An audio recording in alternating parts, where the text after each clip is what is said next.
La France, deuxième fois championne du monde de football, a célébré hier, 14 juillet, sa fête nationale. L'événement a été aussi marqué ici en Côte d'Ivoire. Le président de la République, Alassane Ouattara, a pris part aux festivités du 14 juillet, festivités organisées par l'ambassadeur de France en Côte d'Ivoire. Les deux pays ont réaffirmé le renforcement de leurs liens d'amitié et de coopération autour d'un dîner. Alexis Ouedraogo. La communauté française de Côte d'Ivoire, ce sont 20 000 personnes, dont 40% de moins de 25 ans. La communauté française de Côte d'Ivoire, ce sont aussi nos entreprises.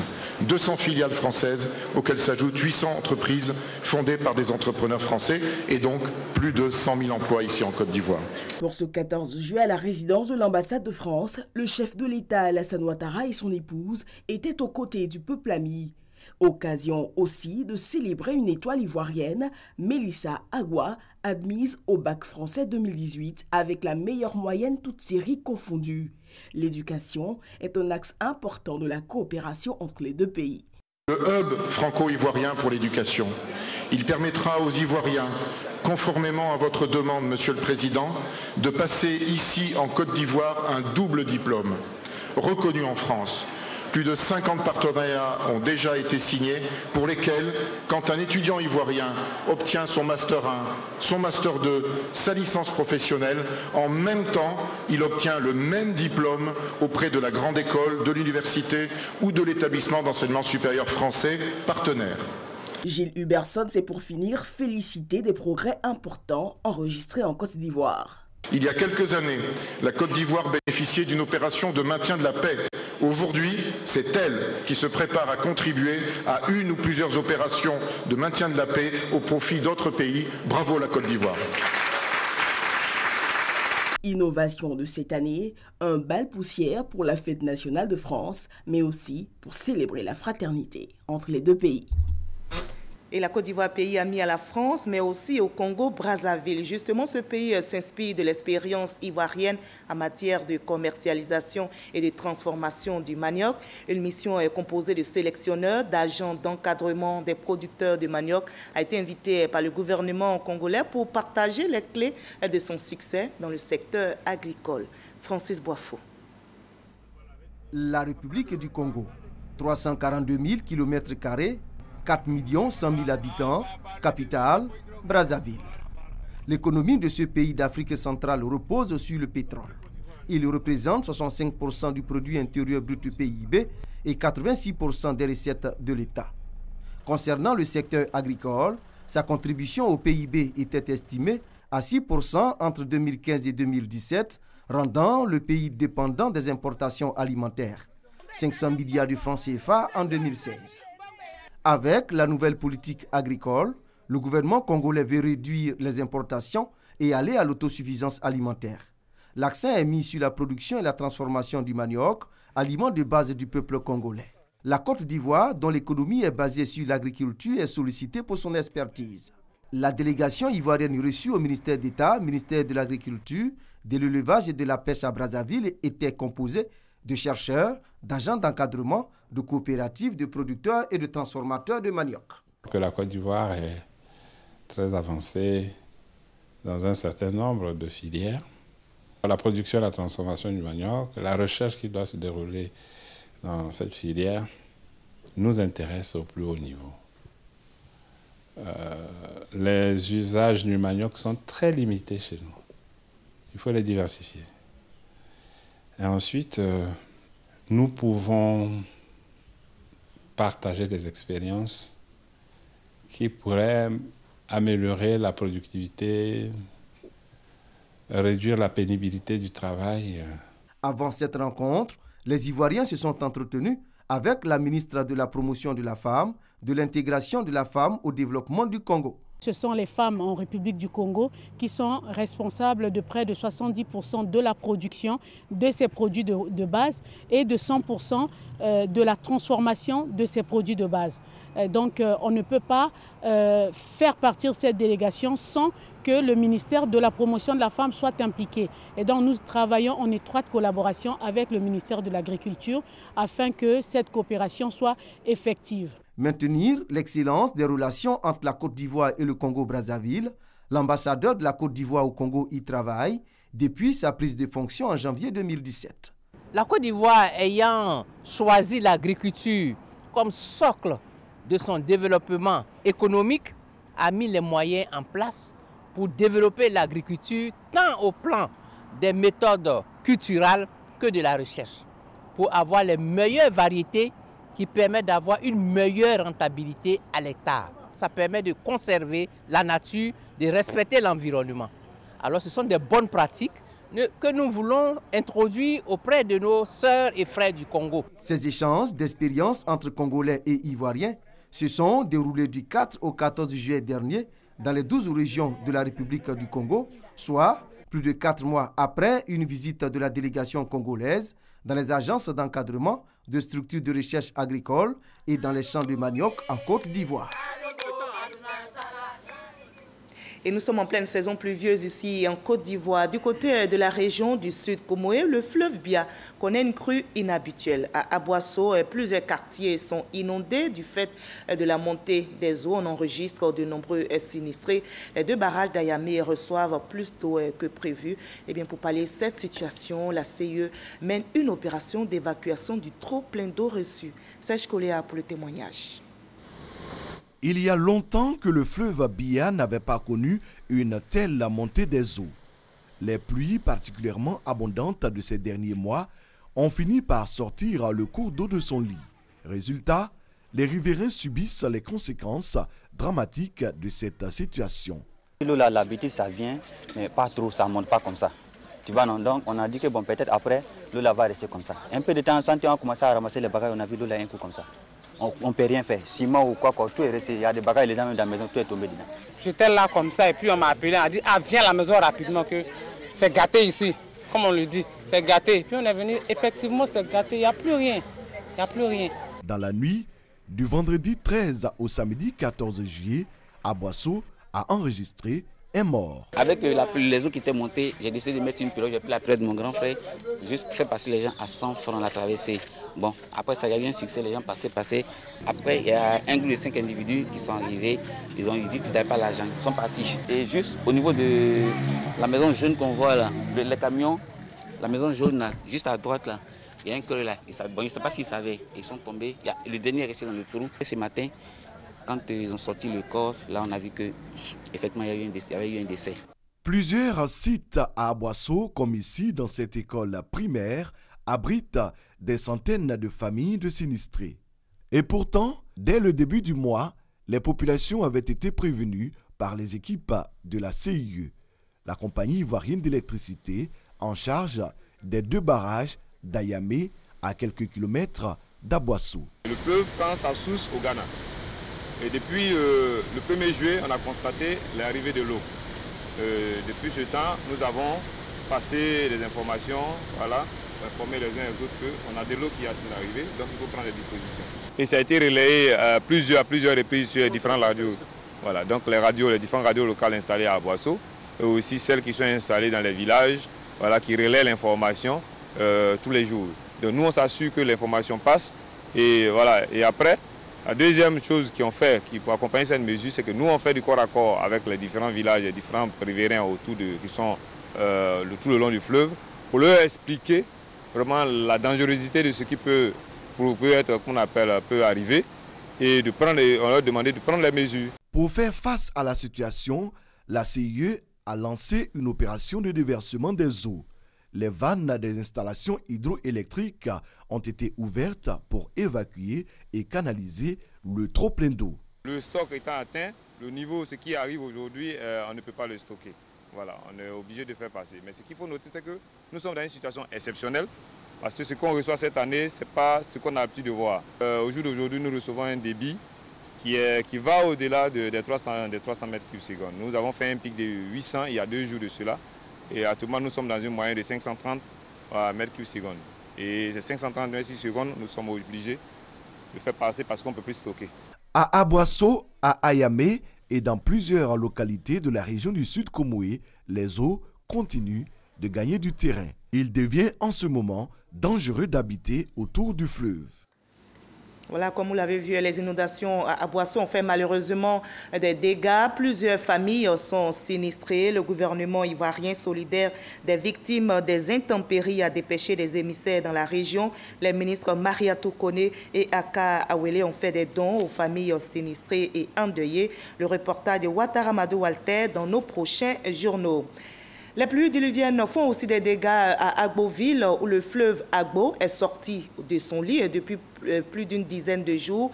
Conséquence, plusieurs habitations inondées, des dizaines de familles sont sans abri. Une crue de fleuve due notamment à la forte pluviométrie selon les autorités municipales. Franck Quadio pour le témoignage.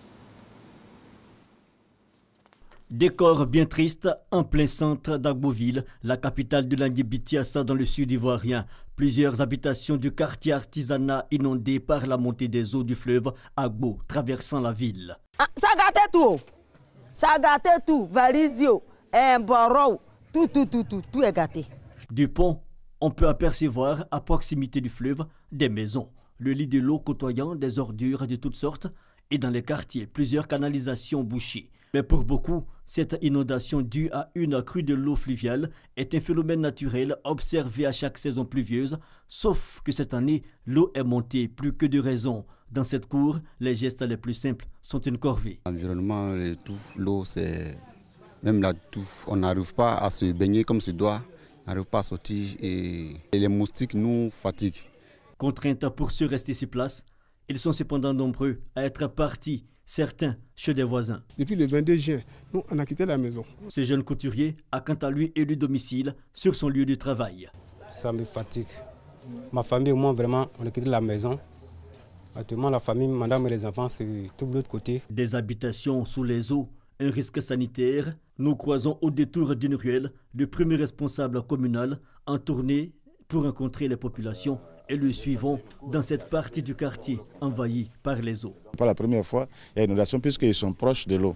Donc nous avons déjà procédé à des sensibilisations et ça fait que dès que l'eau a commencé à monter, les populations elles-mêmes ont pris des dispositions par rapport à ce qu'on leur a déjà dit. C'est vrai, nous déplorons tous la situation, mais que quand même nous avons de manière générale maîtrisé la situation en attendant que l'eau reparte, n'est-ce pas, sur son lit. L'indiscipline de certains vivants non loin des cours d'eau sur une surface plane, c'est l'occasion de sensibiliser. Pourquoi? Parce que d'abord, il y a le fait des hommes, vous le savez. Le fait des hommes, c'est quoi? C'est que là où il ne faut pas construire, l'homme, ça va construire là. Là où il ne faut pas jeter les ordures, l'homme, ça va jeter les ordures là. Et donc, nous allons regarder avec vous ce qu'il faut faire pour que désormais on évite ça. En attendant que le niveau de l'eau baisse, les autorités municipales ont lancé une opération d'identification des sinistrés afin de déterminer le nombre exact de victimes et identifier celles à déplacer. La crue des eaux du fleuve Agbo dure depuis plus de 10 jours maintenant. Pour l'heure, il n'y a aucune perte en vie humaine. Cette saison pluvieuse, l'appel à la vigilance est lancé notamment sur les routes. On a appris aujourd'hui un accident de route survenu au PK 115 sur l'autoroute du Nord, près du centre de secours d'urgence de Nzianois. Un cas de transport interurbain a fait une sortie de route. On déplore 5 morts selon le groupement des sapeurs-pompiers militaires. Prudence donc sur les routes en cette période pluvieuse. Près de 2 mois d'intérim passé à la tête du ministère en relation avec les institutions, le ministre Patrick Hachi a passé la main au nouveau ministre Gilbert Kafana Kone. Il a donc reçu ses nouvelles charges. Le ministre sortant a fait le point des actions menées à la tête de ce ministère. Le ministre Gilbert Kone Kafana a promis donc de poursuivre l'œuvre de son prédécesseur. Il entend donc renforcer davantage la paix et la cohésion en Côte d'Ivoire. Ce vendredi 13 juillet, la ministre Mariatou Kone a cédé son fauteuil à la ministre Bakayoko Liramata, ancienne ministre de l'Enseignement supérieur de la recherche scientifique. La ministre Mariatou Kone a salué l'équipe qui, à ses côtés, a travaillé d'arrache-pied pour relever de nombreux défis. Solidarité, cohésion sociale et lutte contre la pauvreté, c'est le nouveau challenge pour Mariatou Kone. Quant à Bakayoko Liramata, elle aura comme défi à relever l'autonomisation des femmes, la consolidation des familles ivoiriennes et la protection des enfants.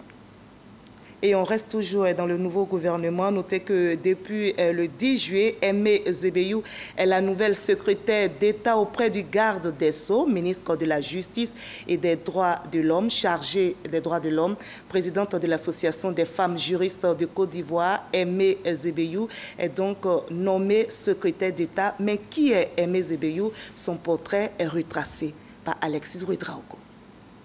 Aimé Zébéyou, magistrat hors hiérarchie, est la nouvelle secrétaire d'État auprès du garde des Sceaux, ministre de la Justice et des Droits de l'Homme, chargée des droits de l'homme. Née le 30 mai 1959 à Abidjan, elle est titulaire d'une maîtrise en droit, carrière judiciaire et d'un certificat de formation professionnelle à la médiation, l'arbitrage et la négociation. Aimé Zébéyou est aussi diplômée de l'École nationale d'administration, section magistrature. De 1988 à 1991, elle occupe les fonctions de substitut du procureur de la République d'Abidjan. De 1991 à 1993, elle est juge des enfants. De 1993 à 1996, elle est juge du siège au tribunal de première instance d'Abidjan-Plateau, chargée des affaires civiles et commerciales. Elle est conseillère à la cour d'appel siégeant dans les chambres sociales d'accusation civile et commerciale de 1996 à 2001. De 2001 à 2011, elle est la présidente de la 3e chambre B de la cour d'appel. De juillet à octobre 2011, elle devient présidente de la chambre d'accusation d'Abidjan. En octobre 2011, elle porte sa robe d'avocat général près la Cour suprême de Côte d'Ivoire. Aimé Zébéyou est mère d'un enfant. Et nous partons maintenant pour la localité de Brobo qui a connu une animation particulière hier samedi 14 juillet avec la sortie du mouvement sur les traces d'Oufouette-Boigny dans cette ville. Les responsables ont présenté le mouvement qui vulgarise l'idéologie oufouettiste. Les militants sympathisants du PDCI RDA sont appelés à prendre part à l'Assemblée générale constitutive du Parti unifié RHDP. On en sait plus avec Kwadio Kwame Jean de Dieu. C'est à Brobo, dans le canton Ahali, région de Gbeke, que le mouvement sur les traces d'Oufouette-Boigny a effectué sa première sortie. Il s'agissait de rendre hommage à Kwaku Abounoua, fils de Brobo, sensibiliser et promouvoir le mouvement. C'est en étant ensemble qu'on peut faire des érudits. Donc c'est ce message-là que nous sommes venus porter à nos parents. Et c'est cela aussi qui justifie la mise en place de ce mouvement qui n'est pas un parti politique, qui adhère d'ailleurs au statut du PDCI RDA, mais dont l'objet consiste à rassembler tous les enfants d'Oufouette-Boigny autour donc, du parti unifié. Pour le ministre Sidi Touré Tiemoko, ce mouvement mérite son soutien de par ses objectifs. Il a été démontré que tous ceux qui vont à contre-courant de l'histoire sont la plupart du temps mis de côté. Et donc il est de bon ton que définitivement toute la population ivoirienne dans toute sa composition de diversité philosophique comprenne que le sens de l'histoire pour l'émergence, pour le développement, c'est le RHDP. Kwaku Abounoua a été investi. Le vice-président chargé de la zone centre a pour mission de faire comprendre le bien fondé du mouvement à la population afin d'accepter le parti unifié. Nous avons donc la charge de faire en sorte que sur les traces d'Oufouette-Boigny soit une réalité. Dès lundi, toute la Côte d'Ivoire saura que le Grand Centre, n'est-ce pas, porte toujours Oufouette-Boigny dans son cœur et le Grand Centre ne peut pas être en marge de là où on célèbre Oufouette-Boigny. Pour le sénateur Siloué Cagnon, ensemble, tout est possible. Nous ne pouvons pas avoir un parti politique seul qui gagne les élections présidentielles. Donc l'objectif, c'est qu'on se mette ensemble. Sur les traces d'Oufouette-Boigny n'est pas synonyme de destruction de l'œuvre du premier président ivoirien, a indiqué Kobena Kwasi Adjoumani, mais vulgariser l'idéologie oufouettiste. Kobena Kwasi Adjoumani convie donc tous les militants et sympathisants du PDCI RDA à l'Assemblée générale constitutive du Parti unifié. Le secrétariat national du RDS chargé de l'artisanat et le tourisme vient de lancer une campagne de recrutement de 3 millions d'artisans pour le RHDP. À travers cette initiative, le secrétariat national chargé de l'artisanat veut contribuer à la mise en place du parti unifié RHDP. Herman Niamien, Michel Digré pour les explications. 3 millions d'artisans mobilisés pour le RHDP. C'est un grand challenge, mais le secrétariat national du RDR chargé de l'artisanat et du tourisme se dit capable de le relever. Une vaste campagne de sensibilisation vient donc d'être lancée afin d'amener tous les artisans de Côte d'Ivoire à adhérer à cette initiative. Le mouvement a atteint un certain niveau. Nous avons déjà plus de 1 million d'artisans qui sont déjà recensés. Et donc le pari sera forcément tenu parce que nous irons au-delà de 3 millions d'artisans mobilisés pour le RHDP. Les artisans venus en grand nombre veulent traduire par cette mobilisation leur adhésion à cette initiative. Pour eux, la nouvelle orientation donnée au RDR épouse leurs attentes, c'est pourquoi ils s'engagent à soutenir toutes les actions visant à faire avancer leur parti. Aujourd'hui, le parti a mis une machine en marche qui est le RDR nouveau, qui a entendu nos propos, qui ont créé un nouveau secrétariat. Nous nous reconnaissons aujourd'hui dans ce nouveau système. Représentant la secrétaire générale du RDR, Diabaté Lanciné a rassuré les artisans. Leurs différentes préoccupations seront traitées avec la plus grande attention. Il n'y a pas que le volet site, il y a également un certain nombre de volets liés aux logements sociaux, et donc à l'amélioration des conditions de vie et de travail d'une manière générale des artisans. Et je crois que le nouveau gouvernement Amadou Gon et le Premier ministre lui-même en tête vont prendre pratiquement ces préoccupations avec beaucoup d'à-propos. Et nous pouvons véritablement, sans risque de nous tromper, dire que ces préoccupations trouveront des solutions. Le secrétariat national du RDR chargé de l'artisanat et du tourisme se donne un mois pour faire le bilan de cette campagne de recrutement d'artisans pour le compte du RHDP. On passe maintenant au magazine du dimanche au journal de 13h présenté par Alvor Assa qui s'est intéressé à l'entrée en 6e. Sachez qu'un nouveau système est mis en place par la direction de l'orientation et des bourses. Il s'agit de l'orientation en ligne. Le processus est lancé avec un opérateur de téléphonie mobile. Alvor Assa a évoqué le sujet avec Jérôme Ayokwe, directeur de l'orientation et des bourses. Je vous propose un extrait de leur entretien. C'est un projet pilote qui a cours cette année dans la direction régionale d'Abidjan 1, notamment dans les communes d'Agamé, de Cocody, de Benjéville et de Plateau. Il s'agit pour les parents, avec des téléphones portables, en envoyant par les services des messages courts, en envoyant DOB au 230 et en suivant toutes les instructions d'arriver à affecter eux-mêmes les enfants dans un établissement de leur choix. Donc nous avons ouvert l'affectation en ligne jusqu'au 26 juillet. Au terme des 26 juillet, la plateforme sera fermée et tous les élèves qui n'auront pas pu être affectés seront gérés à Yamoussoukro dans le cadre de la Commission nationale d'orientation. C'est un véritable satisfecit. Très bien. Au terme de 6 jours, c'est 36% de taux d'affectation que nous avons enregistré.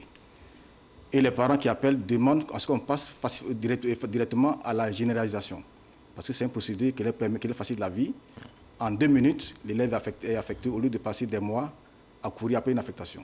Parce qu'il faut retenir qu'au thème de la proclamation des résultats de la Commission nationale d'orientation, il y a une période qui est consacrée aux réclamations, qui nous prend facilement 1 à 2 mois. Et cela perturbe aussi la rentrée scolaire. Et avec ce nouveau mécanisme, ce sera du temps gagné et la rentrée scolaire peut se faire à temps opportun et les parents seront tous satisfaits. Voilà, je vous propose maintenant le reste de l'actualité à l'étranger dans le 7 sur 7. Qu'est-ce qui a marqué l'actualité internationale cette semaine? Le tour du monde en 7 jours, c'est avec Laurence Achaud et Alexis Ouedraogo.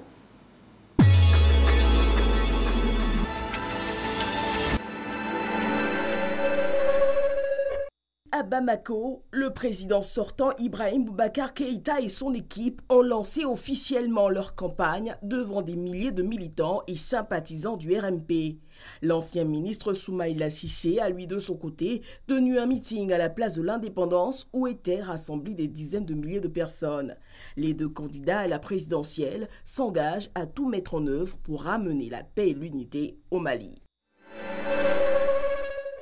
Après plus d'une semaine de recherche, les secouristes ont retrouvé le groupe de 12 enfants et leur entraîneur de football bloqués au fond d'une grotte. Ils ont passé 10 jours dans la grotte sans nourriture. Extrêmement affaiblis, ils ont reçu les premiers secours. Un attentat suicide s'est produit dans la nuit de mardi au mercredi dans la ville de Peshawar, au nord-ouest du Pakistan, contre une réunion électorale pour les élections législatives du 25 juillet. Le bilan fait état d'au moins 20 personnes tuées, dont un influent homme politique local et 63 blessés. L'attentat suicide est revendiqué par les talibans. Le consulat du Honduras aux États-Unis a identifié plus de 300 enfants honduriens séparés de leurs parents depuis début mai. Une séparation due à la politique de tolérance zéro sur l'immigration illégale aux États-Unis. À la suite de plusieurs pressions nationales et internationales, le gouvernement de Donald Trump a renoncé à cette mesure fin juin. Selon Lisa Medrano, les familles séparées devraient être réunies le 26 juillet prochain. La situation se tend au Nicaragua avec de nouvelles violences survenues vendredi sur fond de grève générale lancée par des organisations de la société civile. Ils réclament la démission du président Daniel Ortega. Depuis le 18 avril, le Nicaragua est secoué par une vague de manifestations au cours desquelles plus de 230 personnes ont été tuées ainsi que 1500 blessés. Le mouvement de libération du Congo a investi Jean-Pierre Bemba comme candidat du parti à la présidentielle du 23 décembre prochain en RDC, à l'issue du 3e congrès du parti qui s'est tenu à Kinshasa. L'ex-vice-président congolais avait été acquitté le mois dernier par la CPI. L'Afrique du Sud célèbre cette semaine avec l'ancien président américain Barack Obama le 100e anniversaire de la naissance de Nelson Mandela. 5 ans après sa mort, Madiba a gardé son statut d'icône mondiale pour son combat contre le régime raciste blanc de l'apartheid et son message de réconciliation, un message qui a permis au pays de tourner la page en évitant un bain de sang. 1 an et demi après son départ de la Maison-Blanche, l'éloge de Barack Obama est annoncé par son entourage comme son discours le plus important depuis sa retraite politique.